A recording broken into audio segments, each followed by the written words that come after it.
Royal Challengers Bengaluru జట్టు పగ్గాలను తిరిగి విరాట్ కోహ్లీకి అప్పగించాలని భారత మాజీ క్రికెటర్ హర్భజన్ సింగ్ చెప్పాడు. కోహ్లీ జట్టులో నూతన ఉత్సాహాన్ని తీసుకొస్తాడని, అది ఆర్సీబీకి అదనపు బలంగా మారుతుందని చెప్పాడు. ఈ సీజన్లో 13 మ్యాచ్లాడిన బెంగళూరు 6 మ్యాచ్లు గెలిచింది.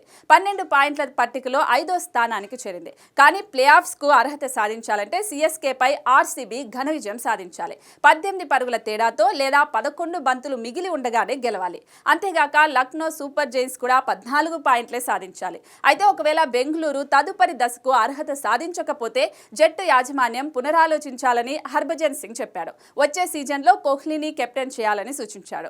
ఆర్సీబీ ప్లే ఆఫ్స్ కు అర్హత సాధించకపోతే భారత ఆటగాడిని కెప్టెన్ గా నియమించాలి. విరాట్ కోహ్లీని తిరిగి కెప్టెన్ గా నియమిస్తే బాగుంటుంది. చెన్నైలో ధోని ఇంపాక్ట్ చూపిస్తున్న విధంగా కోహ్లీ చేయగలడు. కోహ్లీ గొప్ప లీడర్. ఎలాంటి క్రికెట్ ఆడాలో తనకు తెలుసు. ప్రస్తుతం బెంగళూరు టీం ఎంతో దూకుడుగా ఆడుతోంది. కోహ్లీ కెప్టెన్ అయితే జట్టును సీజన్ మొత్తం అదే జోరులో తీసుకెళ్తాడు. కాబట్టి ఐపీఎల్ 2025లో కోహ్లీ సారథిగా బెంగళూరును ముందుకు తీసుకెళ్లాలని కోరుకుంటున్నానంటూ హర్భజన్ సింగ్ పేర్కొన్నాడు.